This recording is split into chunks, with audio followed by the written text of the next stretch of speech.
Hey everyone, this is Pete, and welcome back to Atari A to Z, a series of short playthroughs of Atari 8-bit games, some which I grew up with and some which are new to me. Today is one of the latter. Today we're looking at a game called Vicky, which was a 1992 release by Avalon, I think that is, developed by a Polish developer called LIEBICH, who also composed the music. He was quite well renowned as being a kind of maestro of the Atari 8-bit sound chip at the time, and this game is a good example of that actually.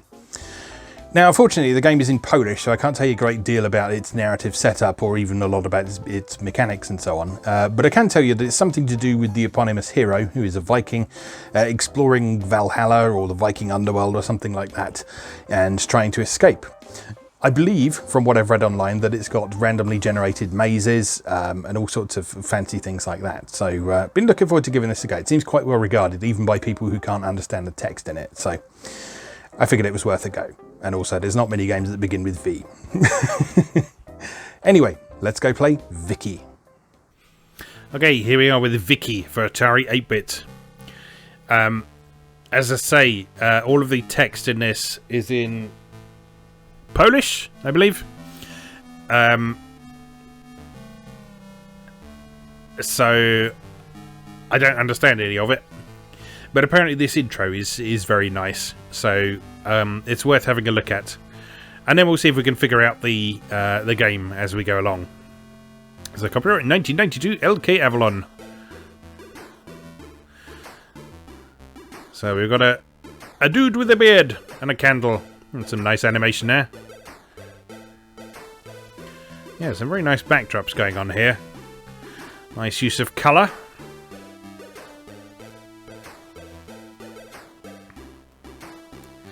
So I believe the narrative to this is something to do with a Viking going into the underworld to do a trial for the gods or something like that.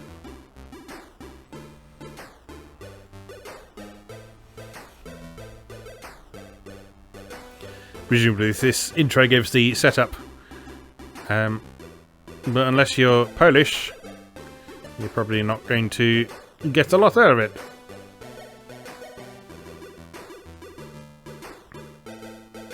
As Polish is one of those languages that you can't really look at and figure out if you speak English. There's certain European languages you can look at and you can sort of get the gist of what they're talking about just from words that are very similar to English. But I find Polish is one of those languages that's based on just such different fundamentals that it's not something you can really figure out for yourself. Am I supposed to be pressing fire or something? Because it's been on this screen for a very long time.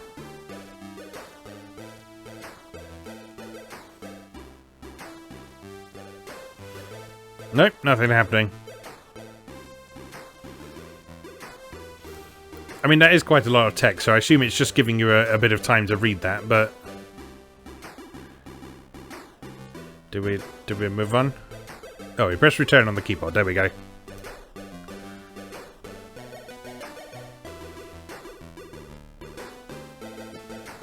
There's our old man again. Turning the pages of the book. I guess he's telling us a story or something like that. That's some really nice animation going on there. You don't often see sort of large animations like that on the Atari.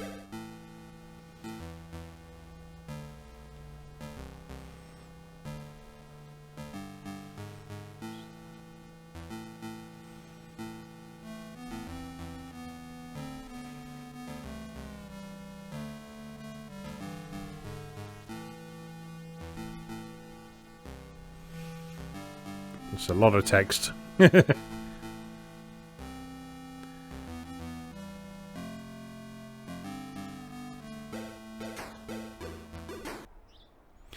there we go. Okay, right. Now we can play the game. But before we do that, we should admire the fact that LIEBICH here has managed to incorporate some rather funky sampled music onto the title screen here.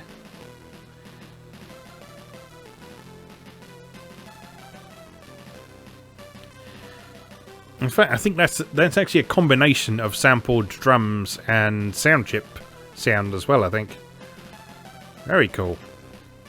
But yeah, as I said in the intro, I think LIEBICH here is kind of renowned as a master of the Atari sound chip. And yeah, it really shows. Right, let's play.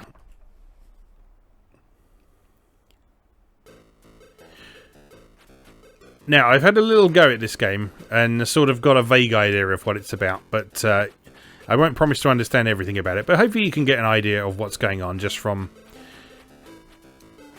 seeing me play here. Now, I've read some things somewhere that suggest that the map in this game is actually randomly generated. If so, that's very cool. So I think what you're supposed to be doing is collecting objects and then putting them in the right place.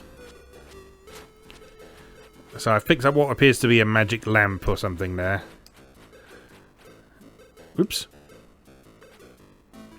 So presumably we need to find a suitable place to put that magic lamp now. Can we just put that down anywhere? No, we're just carrying that now.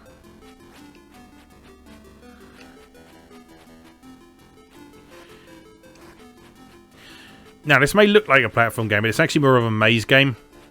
In that Vicky can't jump or fall off things. You'll notice that you walk off a platform, there's always a rope there.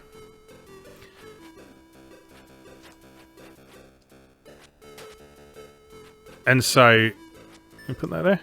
Oh no, I just picked that up. There we go. Yeah, there's always a rope at the edge of a platform, so you're basically just sort of climbing across, a bit like in Donkey Kong Jr.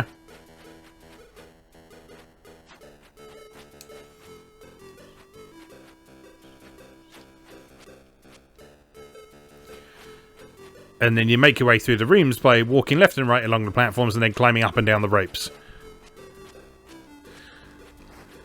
I appear to be invincible.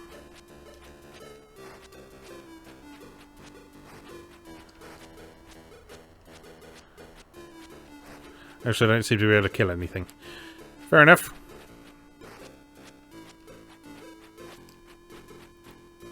That's strange. Well, one of the many mysteries of this game, I guess. Perhaps we are invincible until we find where this is going. But anyway, as I was saying, yeah, this is definitely more of a maze game than a platform game because you're effectively moving in 4 directions. Because there's no jumping, there's no sort of skillful jumping across pits or anything like that because you just climb up and down the ropes. But I find that quite interesting actually because normally that kind of movement is presented from a top-down perspective. But what we have here is it being presented from a side-on perspective. Which a lot of people find a little bit easier to kind of relate to the character and so on. Because you can see them a bit more easily. It's a bit more easy to relate to a character if you can see like their whole body and their face rather than just the top of their head. I think I'm going around in circles, aren't I? Yes, because this is where we found the helmet.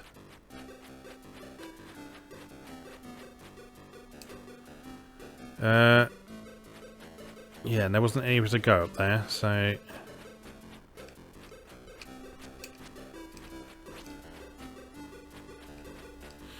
Now, there's supposed to be some spells you can find somewhere.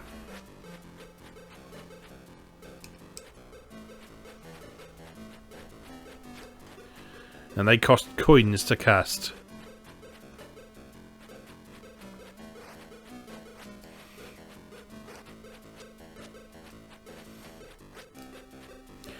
Yeah, I'm very confused by this ongoing invincibility thing, because I've definitely not had that before. Okay, we can't go that way, because there's nothing down there. Nothing there. Doesn't seem to be anywhere to actually go.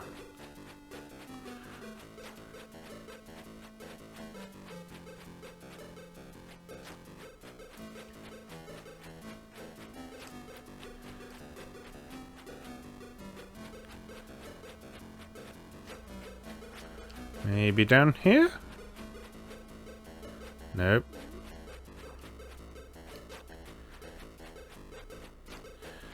Maybe down here. So in some ways this game actually reminds me a bit of the 2600 game Adventure. In that you're making your way around a maze. You're collecting objects. Helicopter going over. Apologies if you can hear that. You're making your way around a maze, you're trying to avoid things that wish to do you harm.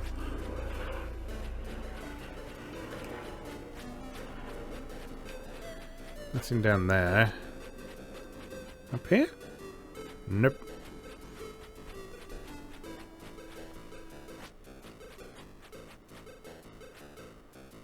No, and that's just the start again. Well, this might be a good opportunity to see if there's any truth to the random generation stuff. Let's just reset the game. And apparently go back to basic. I'll be right back. Right, let's try that again. So, now, if we start again, we'll be able to see if we have the same level layout, and we do not. Okay, so I guess there is some truth to the random generation stuff in this. That's interesting. Because that would have been a very early example of this, if that's the case. So I found a thing. Good.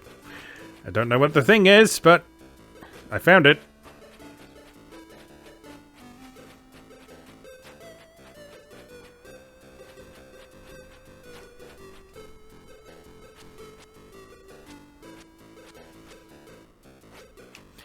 Yeah, I've got rid of that invincibility now, so there will hopefully be a little bit more challenge.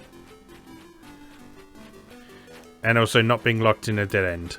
I don't know if I actually was locked in a dead end or not, but...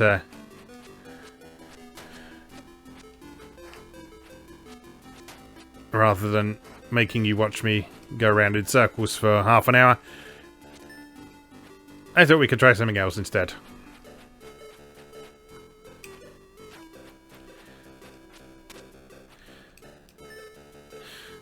Oh!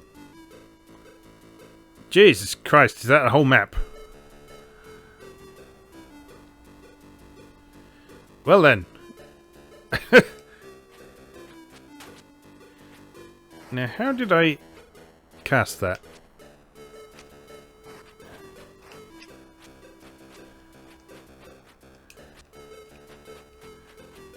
I don't know how I cast that.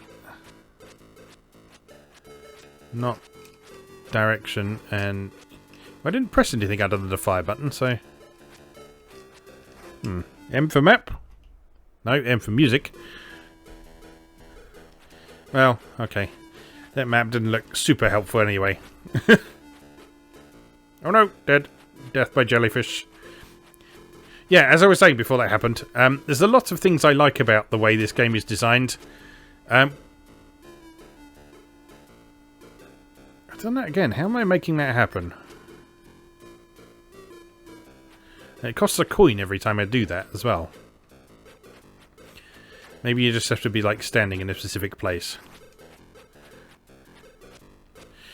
Yeah, one of the main things I like in this is after you kill an enemy, you actually have a moment's invincibility. So if there's multiple enemies attacking you at once, if you kill one of them, you're safe for a moment from the other ones. Which is a really nice sort of quality of life feature, I guess you'd call it. And also, if you spawn over the top of an enemy, the invincibility will continue until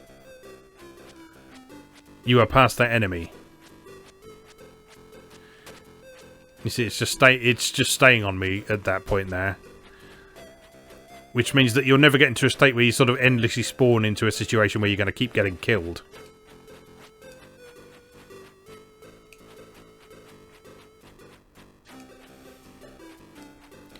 Which is nice. That's good design. I appreciate that.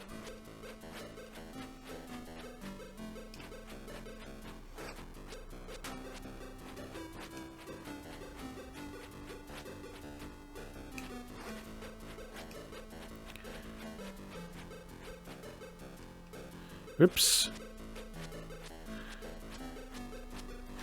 I was about to say, I feel like this is a game where making a map might help, but if only to sort of pick out the areas that you have covered. But looking at that map spell, I'm not 100% sure how helpful that is, because it's not marking any landmarks or anything like that. It's not showing where the objects are. It doesn't show where the exit is. So, I don't know. Or does it show where the exit is? Let's have a look.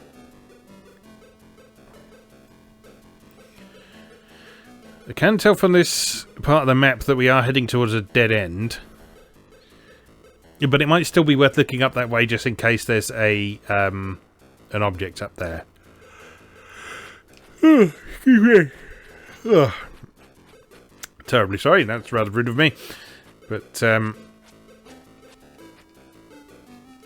yeah. Did not get a great night's sleep last night. Not really sure why. But, yeah. May cause a few yawns along the way. If so, I apologise. Alright, nothing down there.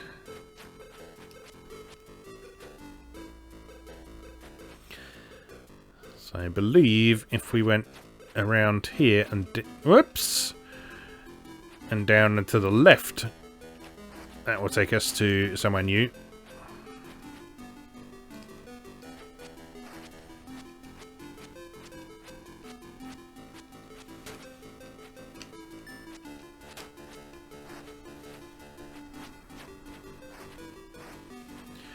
Okay, so I think what's going on is that I pick the coins up automatically, whereas I've been trying to... I was trying to pick them up with the same way you pick up objects, which is pushing down and the fire button at the same time. And it seems that pushing down and fire when you're not over an object will cast the map spell. Yeah, there we go. Okay, so that's what was happening. And that costs a coin every time you do that. There is also supposedly a teleport spell you can find as well. That just teleports you somewhere random in the map, which doesn't sound like the most useful thing in the world. And I believe in some versions of the game there's also a bug where if you teleport somewhere you then can't leave the screen that you end up on. Which then requires you to get through the whole rest of the game, oops, by teleporting around and just hoping you end up in the right place. Can we pick this up? No, we cannot. I guess that's somewhere we need to put an object then, maybe?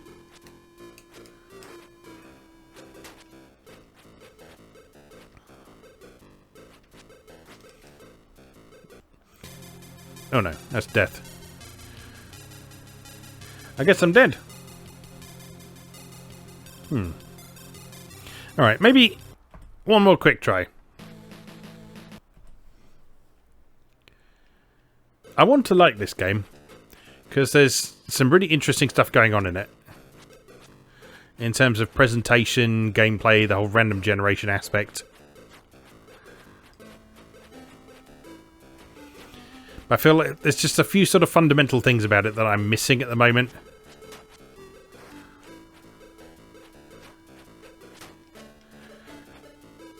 I have seen the original Polish manual, and I ran that through a quick and dirty Yandex Translate because it was distributed as an image file rather than a text file.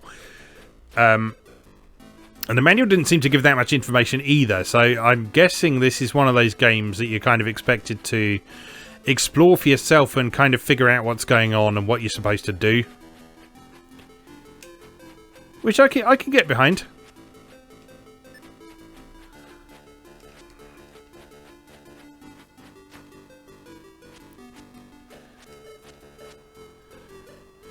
But I feel like it's one of those games that's probably going to reward spending a bit of more protracted time with than we have time to do right here.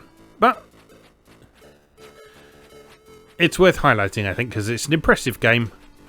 It looks cool. It sounds great. Our man Thomas's skill with the Atari sound chip is very clear in this game. Not just because of the sample title music, but also because of just like the in-game music sounds really nice. It's nice and tuneful. A little bit catchy. How do we get up there?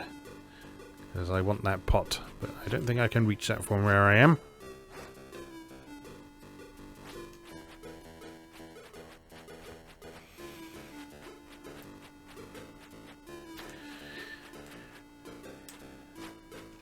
Oh, another thing. Can we get to that one? Is that a ring or a pot or something? Something like that. That is one nice thing about this game, is it's very good at sort of teasing you with objects and saying, don't you want this treasure? Wouldn't it be difficult to get over here? Right, that is where I came from. I think if we want to get to where that pot was... Oh no, jellyfish!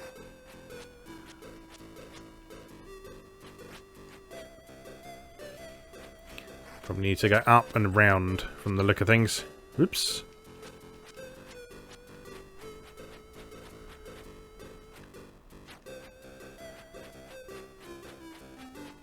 So we're like... kind of get down somewhere, but doesn't seem to be anywhere to do that.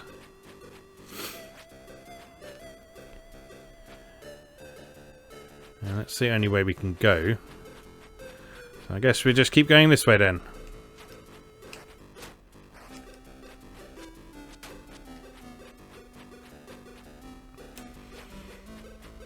An hourglass up there. Nope. Oh no!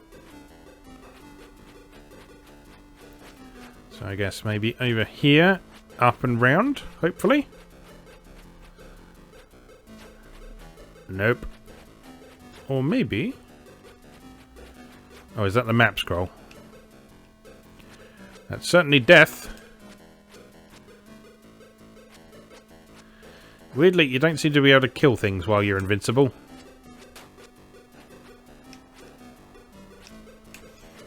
Pick it up.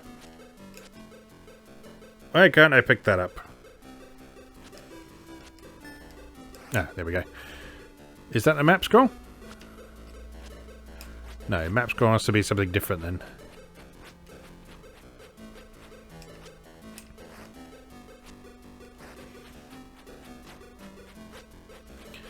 Right, if we go down here, this should take us to the hourglass, I think.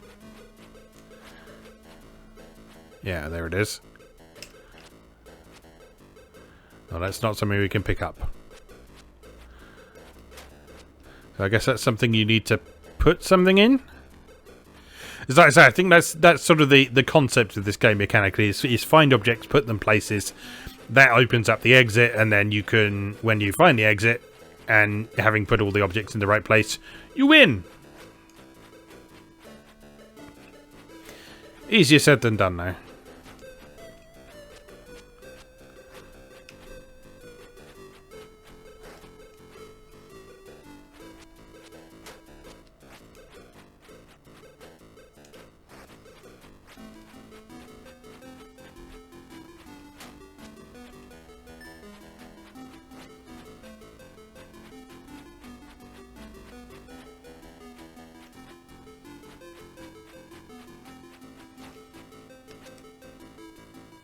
Oh, there's the map scroll. Okay, so I am going towards the dead end. Hooray! Everybody loves dead ends. There's a really convoluted route back as well.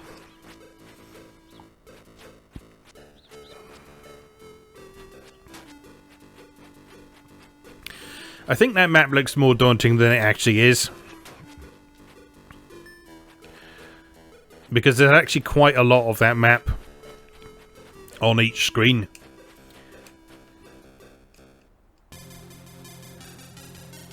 Well then, okay.